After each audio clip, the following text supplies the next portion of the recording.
No matter how pissed we're at each other, we've not slept in two separate rooms. Like, we still sleep on the same bed because that is the vow that we took.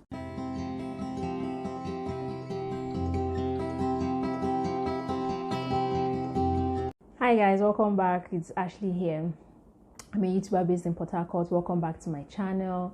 The day I'm uploading this video happened to be my 3 years wedding anniversary. Yeah, I had to think about it. 3 years wedding anniversary. So happy anniversary, babe. And as you can see from the title, I've decided to talk about the struggles I've had as a married woman, or the struggles we've had as married couples, and the victories we've had, like the triumphs, the wins we've had, or the things that, would I say, we have under control, or we've been able to, live. So the first thing I'll talk about is I would like to focus first on our struggles, on the challenges that we've had as married people. So I'd like to start with expectations. The first thing I think I have struggled with is expectations. Or I struggled with, I don't think I'm still struggling with it. Like, reality has dawned on me, so I don't think I'm still struggling with it. But I used to struggle with expectations, especially our first year of marriage and even second year of marriage. Like the first few months after Nora was born, I also struggled with expectations. So I had all this fantasy in my head on how my husband would treat me, on how every day of my life as a married woman is supposed to look like, how, all the romance, all the adventures, all the gestures, all the expression of love and all that, acts of service, everything. Like, I had so much expectations, and it took me a while to start accepting that the fact that he's not meeting up to this expectation, or my marriage is not going as I expected it to go, or as I fantasized it to go, doesn't mean I'm having a bad marriage, or doesn't mean my marriage is messed up and all that. As a matter of fact, it's probably a good thing that we're not starting in this ocean of bubbles where, when reality now comes in, it's going to hit so bad that could lead to something else. So yeah, expectation is something I'll say I struggled with. I used to expect my husband to be a certain way. My husband would treat me a certain way when I come back from work. My husband would wake me up in a certain way every morning. All those kind of expectations. So yeah, I struggled with that. Another thing I'll say I struggled with, or we are struggling with as married couple, is see finish. And I think everybody can relate to that. See finish is something that happens to everybody in any kind of relationship, like even with your friends, even with your siblings. See finish, they enter. So that's something we've struggled with. Like, I sometimes have to make conscious effort, especially this lockdown period. Sorry, I'm talking too fast. Especially this lockdown period that we're at home with each other 24/7.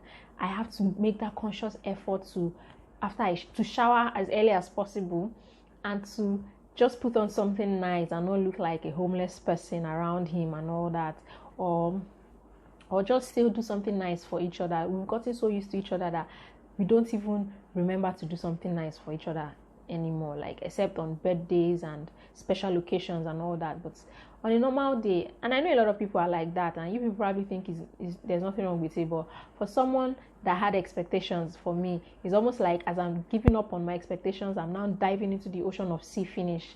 So yeah, that's something we struggle with. But anytime we go out of our way to do something for each other, it's really it's just really, really nice. So yeah, sea finish is something we struggle with, and hopefully we'll make more conscious efforts to be better at expressing how we feel, or better at treating each other in a nicer way.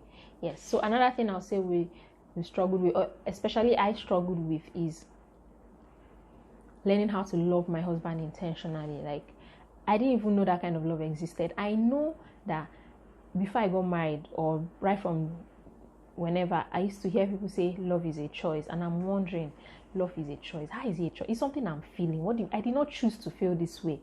I mean, I just started to feel this way. But that's not the love that they're talking about. What they mean is that staying in love with someone, being in love with someone is a choice you have to make every day, something you have to be intentional about. And that's something I still struggle with till today, if I'm being honest. Because I always knew romantic love. I always knew that love where you're feeling butterflies in your tummy and all that. But at some point, the butterfly will quench. Like, the butterfly will be tired of flying in your tummy, so you should go and chill. And that is when intentional love comes in. Intentional love where you're upset with someone, but you still have to do your path. You still have to keep up with your responsibility. As boyfriend, girlfriend-ish, when you're upset with the person, you can block the person, you can refuse to pick his calls, you can refuse to talk to him all day, and nobody will hold it against you. Like, your emotions are justified, your actions are justified. However, when you become a wife, you can't do all of that. Even the Bible says you should not allow sun to come down on your anger. So you have to work on your emotions. So no matter how upset you are with the person, you still have responsibilities you have to carry out. You still have duties you have to carry out. So learning to love my husband intentionally, no matter how I'm feeling, no matter how upset I am, no matter how irritated I am, no matter how much I want to be alone, is something I have had to learn, and I am still learning. I'm still a work in progress in that aspect. So intentional love is something that, I'm still working on. It's still a struggle. I won't lie. It's really hard to be pissed at someone and even say good morning, let alone saying good morning in a nice way. It's really hard to be irritated by someone and still care about what the person will eat for breakfast and all that. So intentional love is something I'm still struggling with. But no matter how pissed we're at each other, we've not slept in 2 separate rooms. Like, we still sleep on the same bed, because that is the vow that we took. Our victories in the last 3 years. Number one thing I'd like to talk about is communication. Yes. Communication. Yeah, I did that. And I don't think it's something we learned as married couples. Yes, we've worked on it more as married couples, but it's not something we learned as married couples. It has always been the foundation of our relationship. When we just met, all we did was talk. We talk. So we're so used to talking. We're so used to talking about everything. Like, I don't think I even care whether it concerns him or not. I'm just going to talk to him about it, and you have to listen. So communication is something we have on the law. We know how to talk. We know how to listen. We know how to talk to each other. We know how to listen to each other. So that's something I'll say it's a victory for us, like communication. And the truth is, lack of communication can cause a lot of problems in relationships. Like, even when I hear people complain about something in their marriage, maybe I hear a husband or a guy saying, oh, my babe did this, oh, my babe doesn't know that this is my babe. And I'm like, have you told her about it? Say, no, how will I tell her? You know how you women. And I'm like, you don't know anything. Don't assume. Assumption is another thing that causes problem in a lot of people's relationship. You assume that, oh, is she not supposed to know that I like this? Is he not supposed to know that I like? No. Talk to him about it. Talk to her about it. So that's something that, I know, yes, when we just met, I used to assume a lot. But I've learned, especially when I discovered that he's actually a great listener. So why not just talk? So we talk about everything. Like, if whatever, no matter how tiny that thing is that is upsetting me, I talk to him about it, so that so that our path is clear. There's no emotion, negative emotions that anyone is hanging on to. So communication is something I'll say we have on lockdown. Then another thing I'll say works for us is patience. Yeah, especially on his own part. He's fantastically patient. Like, and if I'm being honest, it's probably one of the things I don't like about him too. Like, he can be too patient. Like, people say too much of everything is bad. Well, it's my mom that says it. I don't know if every other person says it, but my mom is always saying too much of everything is bad. So sometimes he's even exercising patience where he's not supposed to, because a lot of people tend to take his patience for granted. A lot of people in his life take his patience for granted. And sometimes I'm like, dude, act, say something. Let them know how you feel. Let them know how, and he will say, it's life, it's just no big deal, just let it go and all that. So he exercises patience a little too much, but that is something that has helped us. I mean, you have to be patient to live with me. So yeah, so I'll say patience is something that has really worked for us. I would say is we don't compare ourselves or our marriage to anyone's own. Like, we know that everyone is different. Even as a married couple, we are two completely different human beings. So why should we now compare our marriage to someone else's own? Like, especially since they say the grass is not greener on the other side. It's only green where you put water, where you're watering it. So we don't compare our marriage to anybody's own. I don't compare, how he treats me to how my dad was with my mom, or how my dad was with us, and expect him to be like that with Nora. No, everybody is different. Every individual is unique in his or her own way. Every marriage is unique in its own way. So we don't compare, and I think that has helped us a lot, because I know a lot of people tend to do that, even in conversations, even without knowing. They just say things that that in their mind they are comparing their husband to this person that they are talking about, or they are comparing their wife to this person no, don't. And that also has to do with laying unnecessary expectations on people, because your uncle that is wealthy does so and so and so and so and so for his wife, you now expect your husband that is still upcoming to be so and so and so and so and so for you. It's unfair. So don't compare, please. We don't do that. I think that's something that has worked for us.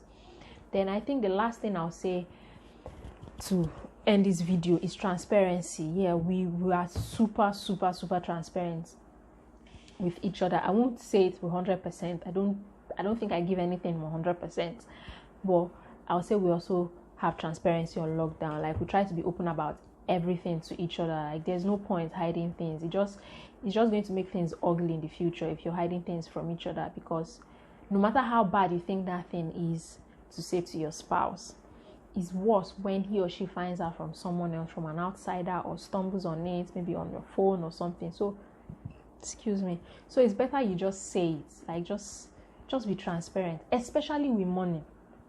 There's a place I read, I think it said the second highest cause of divorce is money. So money is a delicate issue, so there's no point being rigid about it. I know some people hide how much they make from their partners. Some people hide,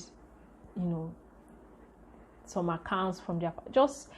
I hear weird stories about how money is practically controlling a couple, or how money is a god in their home and all that.